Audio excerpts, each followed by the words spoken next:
ETF index mutual funds నేర్చుకుని stock మార్కెట్లో రాణించాలనుకుంటున్నారా? వెంటనే ఈ నెంబర్కి కాల్ చేయండి. నమస్తే రమ్మగారు. నమస్తే జయ. రమ్మగారు, ఒక వ్యక్తి ఇతరులకి చెప్పకూడని రహస్యాలు అసలు అంటూ ఉంటాయా? బోల్డ్. భార్యాభర్తలు కాదు, ఒక రిలేషన్ కాదు, ఒక వ్యక్తి మాత్రం, మీరు, నేను, మహేషు, అట్లా ఎవరైనా ఎవరికైనా ఏ రహస్యమైనా ఎందుకు చెప్పాలి అసలు? అంటే ఇప్పుడు చెప్పుకుంటే గోడు వెళ్ళబోసుకుంటే కొంచెం తగ్గిద్ది కదా. చెప్పొద్దా రమ్మగారు? ఇప్పుడు నాకేదో ఒక కష్టం తోచింది, నేను మీతో చెప్పుకున్నాను అనుకోండి, మీరేదో ఒక సలహా ఇస్తారు, అది కష్టం, రహస్యం కాదు. ఓ కష్టాలకేముంది, తెగ వెళ్ళబోసుకుంటాం ఒకటే విషయం. మా చిన్నప్పుడు అదేదో అయింది, మా పెద్దప్పుడు ఇదేదో అయింది, మా పెళ్ళప్పుడు మా అత్తగారు ఇలాగా, మా మామగారు ఇలాగా, మా ఆయన ఇలాగా, లేకపోతే మా ఆడపడుచు ఇలా చేసింది, మా అత్తగారు మా ఆడపడుచు నువ్వులాగా నన్నులాగా చూస్తోంది, లేదా నా ఉద్యోగం, మా మేనేజరు, మా ఆఫీసరు, నా జీతం పెరగలేదు, నా పక్క వాళ్ళకి పెరిగింది, ఒకరోజు ఆలస్యంగా చేరటం వల్ల నా తాలూకు సర్వీస్, ఇవన్నీ కష్టాలు వెళ్ళబోసుకుంటూనే ఉంటాం. ఎన్నిసార్లు చెప్పుకున్న తనివి తీరదు. ఇవి చెప్పుకోవడానికి ఏముంది, రహస్యం చెప్పకూడదు. ఇప్పుడు ఇందులో మనం చెప్పుకోవడానికి పొద్దునకి కూరలోకి కరివేపాకు దొరకలేదు, మినపప్పు అయిపోయింది, ఆవాలు తగ్గిపోయినాయి, నూనె అయిపోయింది, అవన్నీ కూడా చెప్పుకుంటాను కదా జయ.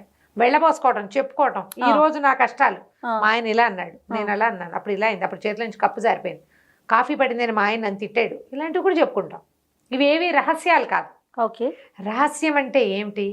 అది బయటపడితే నీ జీవితానికో, నీ బతుక్కో, మామూలు జనరల్ జీవితం కాకుండా అసలు బతుక్కే, మీ అమ్మకో, నాన్నకో, అన్నయ్యకో, తమ్ముడికో, ఒక స్నేహితుడికో, ఎవరికైనా ఇబ్బంది వచ్చేది రహస్యం. అయితే మన గురించి, మనకు సంబంధించిన విషయాలు ఒక్కరికైనా పూర్తి విషయాలు చెప్పాలని కూడా అంటారు కదా. మరి చెప్పాలి అంటే మన అమ్మకి నాన్నకి మన సంగతులు తెలుస్తాయి కదా, కొన్ని తెలుస్తాయి. కొన్ని రహస్యాలు మన అమ్మ నాన్నకి తెలుస్తాయి. వాళ్ళు మన చిన్నప్పటి వ్యవహారం, మన శైలి, మన పద్ధతి, మనం చేసిన తప్పులు అని ఉంచుకుంటారు. మా పిల్ల ఇలాంటిది, ఇలా పనిచేస్తాను, ఏ అమ్మ ఏ నాన్న చెప్పరు. పిల్ల గురించి చెప్పరు, పిల్లాడి గురించి చెప్పడు. పిల్లాడికి దొంగతనం అలవాటు ఉన్నా, పిల్లకి ఏదైనా స్నేహాలున్నా, పిల్ల ఏమైనా పొరపాట్లు చేసినా, పిల్లాడు ఏ పనులు చేసినా కూడా అవి తెలిసినా వాళ్ళలో వాళ్ళు మల్లగుంతాలు పడతారు, కానీ చెప్పరు. మన రహస్యం వాళ్ళు దాస్తారు. మనకు కూడా మన నాన్న గురించో అమ్మ గురించో మన కర్మగాలి మనకు ఒక రహస్యం తెలిస్తే అది బయట పెట్టుకో. మన అస్తిత్వానికే ప్రశ్న అది. చెప్పం ఎవరికి. మన తమ్ముడో లేదా మనదే, మన జీవితానికే సంబంధించింది, అది అమ్మా నాన్నకి తెలియకూడదు. తెలిస్తే చాలా కష్టం అవుతుందంటే వాళ్ళకి చెప్పం. తమ్ముడికి తెలిస్తే వాడు అమ్మా నాన్నకి చెప్పేస్తాడంటే వాడికి కూడా చెప్పం. ఎవరైనా ఒక స్నేహితులకి చెప్పుకుంటాం. ఇప్పుడు మనకి సంబంధించిన వ్యవహారాలు ఇతరులకి అస్సలు తెలియకుండా కేవలం మనకి మాత్రమే తెలిసేలాగా ఉండవు. ఏంటమ్ గారు? మనకి సంబంధించిన రహస్యాలు మనకి మాత్రమే తెలిసేవి. అవి మనకు మాత్రమే ఏం తెలిస్తే మనకు శారీరకమైన విషయం, మన మానసిక లోపాలు, మన కుళ్ళు, మన అసూయ, మన ఈర్ష్య, అలాంటి మనం దబాయించి ఉంచుతాం చూడు, అవి మాత్రమే మనకి.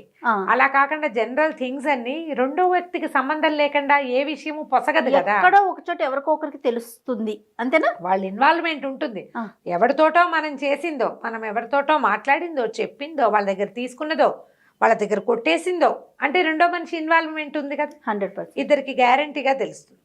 వాడు వీడిని బ్లాక్మెయిల్ చేయొచ్చు, లేదా నువ్వే వాళ్ళని బ్లాక్మెయిల్ చేయొచ్చు. ఇలాంటివి ఉంటాయి. వీటిని నీకు భయం కొలిపే విషయాలని ఎవరికైనా షేర్ చేయాలి.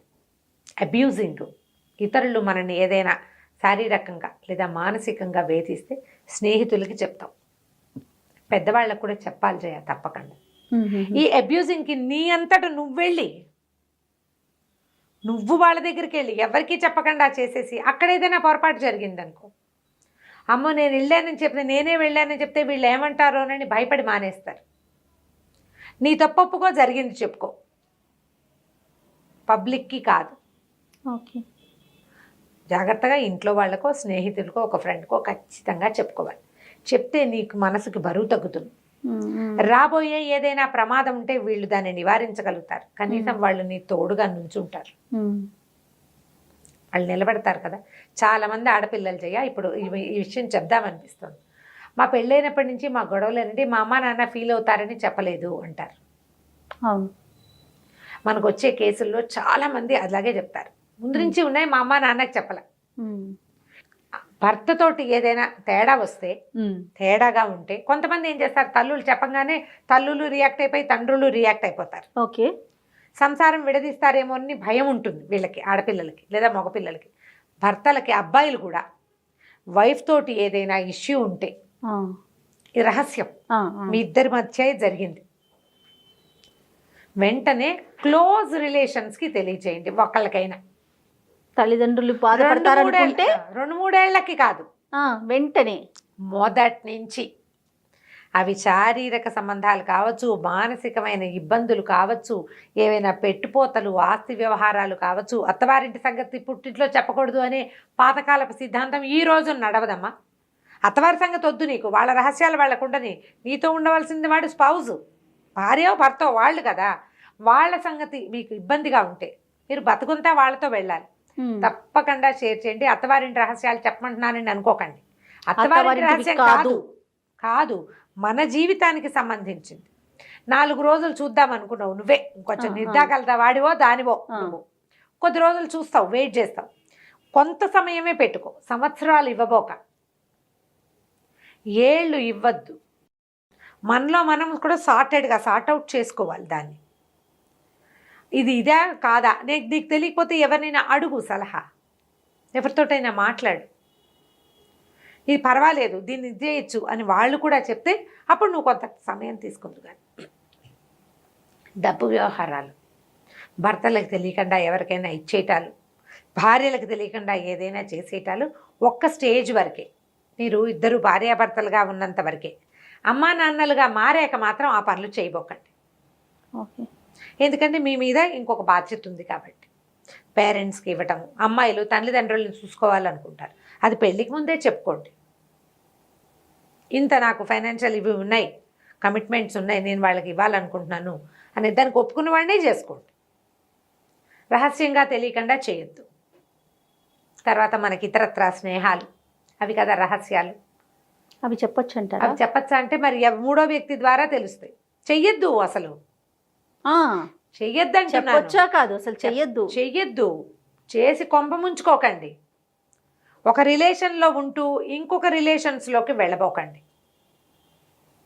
మనం ఏవి చెయ్యొచ్చు, ఒక వ్యక్తి, ఒక మనిషి, ఒక మగవాడు కొడుగ్గా రిలేషన్, అన్నయ్యగా రిలేషన్, బావగా రిలేషను, హస్బెండ్గా రిలేషను, ఇన్ని మెయింటైన్ చేయొచ్చు.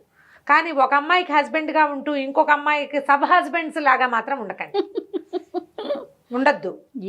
ఎంత కాంప్లికేటెడో జయ, ఎంత నలిగిపోతారో, ఎంత సంబంధాలు స్ట్రెయిన్ అవుతాయో, దానివల్ల సంసారం, పిల్లలు, అబ్బో ఎన్నెన్ని కేసులు వింటున్నామో జయ. ఎంత బాధాకరంగా ఉందంటే, ఇదివరకు లేవా ఇవి అర్థం కావటల్లా. ఇదివరకు ఎంత వినేవాళ్ళం కాదమ్మా. ఇప్పుడు అసలు ప్రతి ఆల్టర్నేట్ కొంపలోనూ ఇదే గోల. ఈ ఫోన్లో ఒకటి వచ్చినాయి, దిక్కుమాలిన గోళ్ళేరమ్మగారు. అవును, ఇవన్నీ రహస్యాలు. మూడో మనిషికి తెలిసినాయి అనుకో, మూడో వాళ్ళకి తెలిస్తే వాళ్ళు నిన్ను బ్లాక్మెయిల్ చేయటాలు, నిన్ను ఇది చేయటాలు, నిన్ను ఎక్స్ప్లాయిట్ చేయటాలు, అది కూడా చేస్తున్నారుగా. అవునవును. నేను మీ ఆవిడకి చెప్పేస్తాను కాబట్టి ఈ అమ్మాయిని నాకు షేర్ చేయమని. అమ్మాయిలు ఒక షేరింగ్ సబ్జెక్టు, మన బతుకులు తగలబడ కర్మ. అవునండి, ఎప్పుడు ఆడాళ్ళు షేరింగేనా, అంత కర్మ ఏమిటి? నేను సీరియల్స్ కొనుక్కొని ఈ ఆడ మనిషి కరెక్ట్ గా ఉండాలనిపించేస్తుంది, ఆడవాళ్ళు సరిగా ఉండాలి కదా. నువ్వెందుకు షేరింగ్ పర్సన్ అయిపోతావు? ఎందుకు ఒకళ్ళు పంచుకునేందుకు ఎందుకు ఉండాలి? నువ్వు వెన్నెముక లేదు, మనకి ఎముక లేదా వెనకాల? దేంతో బతుకుతాం మనం? ఏ మహత్వాకాంక్షలు, ఏవేవో కోరికలతోటి, ఏవేవో ఊహలతోటి ఇలాగా గాలికి తెగిన గాలిపటాల్లాగా, తెగిపోయిన గాలిపటాల్లాగా అయిపోవటమే కదా పిచ్చి బతుకులు. ఇప్పుడు మనం ఒక వివాహం చేసుకున్నాం, ఏదో పొసగలేదు, ఇక ఇంకో తప్పనిసరి అయితే ఇంకో స్టెప్ తీసుకో, తప్పులేదు. పెద్దల ఆమోదం తీసుకో, నీ జీవితానికి ఇంకొక దారి ఏర్పడు. సజావైన పని, ఈ కాలానికి తగినట్టే. ఎన్ని చేతులు మారుతావు? ఈ మారేగోలు ఎందుకు పెట్టు? అవన్నీ రహస్యాలే కదా జయ. వాటిని కూడా ఓపెన్ బుక్స్గా మనం ఉంచగలుగుతామా? మన సమాజం అందుకు ఒప్పుకోదు కదా. ఉంచలేము, అందుకని దాచగలుగుతామా రమ్మగారు? దాచనులేము. అప్పుడు ఎలాంటి ఇష్యూస్ రేస్ అవుతా ఉంటాయి. సామాన్యమైన వాళ్ళు దాన్ని తట్టుకోలేరు. నీకు అసలు బతుకు మీద ఏ విలువ లేకపోతే ఇన్ని రహస్యాలు పెట్టుకోవాలి మనం. అసలు రహస్యమే లేకుండా చేసుకోవాలి అంటే జీవితం, సజావైన జీవితం, మంచి ప్రవర్తన, 1 to 1 ఉండటం. ఇక్కడే సమస్య రమ్మగారు, ఈ ఎక్కువ 1 to 1 సమస్య దగ్గర ఇక్కడే కదా. ఎక్కువ ఇక్కడ సమస్య. డబ్బు రెండో సమస్య చేయ. డబ్బు కూడా ఉంటుందండి. 100% డబ్బు వ్యవహారాలు కూడా రహస్యాలు ఉంటాయి. ఓకే. ఒకటి డబ్బు, రెండోది ఇది సంబంధ బాంధవ్యాలు.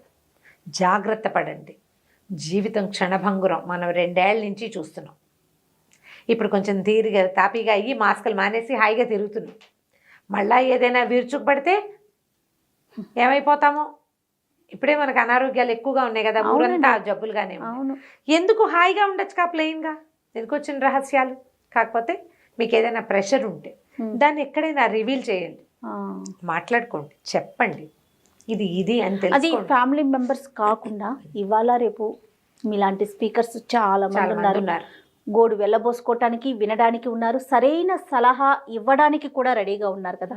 ఇలా వెళ్ళొచ్చు అంటారా? ఇలా కూడా వెళ్ళొచ్చు. అది ఇప్పుడు ఆ అవకాశం ఉంది కాబట్టి మనకి ఫారిన్ లో లాగా థెరపిస్ట్ల అవసరాలు లేవు. మనకి ఒకసారి మాట్లాడుకుని 2 సార్లు మాట్లాడుకుని ఇదో ఒక సమస్య ఉంది, ఇది ఒక ప్రాబ్లం ఉంది, ఉంటాయి జయ. ఇప్పుడు చూడు, మనం ఇదే చూద్దాం. ఓ వివాహం అయింది, ఒకళ్ళు 2 పిల్లలు ఉన్నారు. తల్లులు పిల్లల్ని తీసుకోకుండానే వెళ్ళిపోతారు, లేదా భర్తలే వెళ్ళిపోతారు, ఈ ఆడాళ్ళు ఉండిపోతారు. వీళ్ళకి ఎవరో కలుస్తారు. మళ్ళీ జీవితం కదా, మనం కాదని ఎట్లా అంటాం. ఎవరో కలుస్తారు. ఈ పిల్లల పెంపకానికో, వాళ్ళ సొంత అవసరానికో, చిన్నతనమో, ఏదైనా ఒక సెక్యూరిటీ ఉండాలి, ఒక తోడు ఉండాలన్న భావనతో మళ్ళీ వాళ్ళతోటి పిల్లలు. ఇది తప్పవు కదా. జీవితం ఇలా వెళ్తుంది. మనం ఇలాంటి కేసులు చూస్తూ ఉంటాం. ఈ పిల్లలు నలుగుతారు బాగా. ముందు పిల్లలు, తర్వాత పిల్లలు కూడా. పిల్లలు నలుగుతారు. పిల్లలకి ప్రెషరు, తల్లుల తండ్రుల దుష్ప్రవర్తనలు, పిల్లల మీద చదువు. ఇప్పుడు వివాహాలు అంటల్లా నేను 2-3 వివాహాల గురించి మాట్లాడాల. దుష్ప్రవర్తన అని చెప్తున్నా. ఇల్లీగల్ వ్యవహారాలు. ఎస్. ఇప్పుడు మీరు అన్న దాంట్లో ఇంకొక చిన్న విషయం అండి. ఏదో చేసుకున్నారు, భర్త లేడు, చనిపోయాడు. రెండో వ్యవహారం ఎలా వెళ్ళాలి? అందరికీ ఆమోదయోగ్యంగా ఇష్ట ప్రకారం వెళ్ళాలి. మళ్ళీ ఒక వ్యవస్థ ద్వారా, ఒక వివాహ వ్యవస్థ ద్వారా వెళ్తే సమస్యలు తక్కువ ఉంటాయి. అప్పుడు కూడా తక్కువ ఉంటాయి. అప్పుడు సమస్యలు ఉంటాయి. అప్పుడు ఇంకా రహస్యం లేదు కదా. ఇప్పుడు ఈ రహస్యమయమైన జీవితాల్లో పిల్లలు బాగా నలుగుతారు. వాటి గురించి ఆలోచించొద్దు. అలాంటి వాటికి వెళ్ళకపోవటమే మనకి శ్రేయస్కరం. జీవితం మీద ప్రతి వాళ్ళకి ఎక్స్పెక్టేషన్స్ ఉంటాయి జయ. మనుషులం కదా మనం ఇలా చేస్తామని మనకు కూడా తెలియదు. ఒకవేళ ఆ పరిస్థితిలో ఇవాళ మనకు తెలీదు, సడన్గా ఏదో ఒక సన్న దారిలోంచి వెళ్ళవలసి వస్తుంది. ఆ ఎఫెక్ట్ పిల్లల మీద, వాళ్ళ ఫ్యూచర్ మీద పడుతుంది కదా. వాళ్ళ మీద పడుతుంది, మన మీద. మనకి ఏం సంతోషం ఉండదు కదా. ఒక సన్న దారిలోంచి ప్రవేశించవలసే వస్తుంది. దాన్ని తప్పించుకోలేకపోతాం. మహానుభావులు, మహామహులే తప్పించుకోలేకపోయారు జయ. మామూలు వాళ్ళం మనం ఎంత. అవునండి. కాకపోతే దీన్ని ఆ సన్న దారి, నేను ఇది చేశాను అని ఒప్పుకోగలిగి ఓపెన్గా చెప్పేస్తే ఏ రహస్యము ఉండదు. హాయిగా ఈజీగా ఉంటుంది. అది చెప్పే పరిస్థితి అయి ఉండదు కదా. అక్కడ కదా సమస్య. అంటే ఇప్పుడు నాది పొరపాటు అని చెప్పుకోవటానికి, నేను ఈ పని చేశానని చెప్పడానికి చాలా భయంగా, బాధగా ఉంటుంది. చేసేస్తాం. ఎందుకు జయ? ఇప్పుడు ఇవన్నీ ఫ్రెండ్షిప్లు చేస్తారు ఎవరితోటో. మన వాళ్ళు నలుగురికి, పిల్లలకి తెలియకూడదు, పెద్దవాళ్ళకి తెలియకూడదు అని ఉంటుంది. భార్యాభర్త కొట్టుకు చచ్చిపోతూ ఉంటారు ఆ విషయం మీదే. ఎవరికైనా చెప్తే పబ్లిక్ చేయడానికి ఇష్టపడు. పరువు పోతుంది అనుకుంటారు. నువ్వు చేసిన పని పరువు తక్కువ అని నీకు తెలుసు, కానీ చేసేస్తా. మనసు ఏమంటారంటే అలాంటిది అంతే. ఇంకా మనసు చేసే చిత్రాలు ఇవన్నీ. ఫైనల్గా మీరు చెప్పేది ఏంటి? అసలు రహస్యాన్ని క్రియేట్ చేసుకునే అవకాశమే ఇవ్వనివ్వద్దు. జీవితంలో అలాంటివి జరిగినప్పుడు రివీల్ చేయండి. ఎవరో ఒకళ్ళకి మీరు ఆ బరువు మొయ్యబోకండి.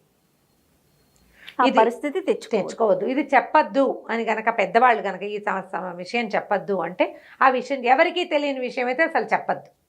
ఎవరికి చెప్పకూడదు. వదిలిపెట్టేయటమే దాన్ని అక్కడికి. మనసులో ఓ పక్కన భూస్థాపితం చేసి తర్వాత జీవితంలో గోవాన్ అయిపోవాలి. దీన్ని చెప్పి తగాదాలు, గోడలు తెచ్చుకునే బదులు అమ్మ నాన్నకి చెప్పు, ఈ విషయం చెప్తావు, ఇతనికి చెప్పాలా వద్దా?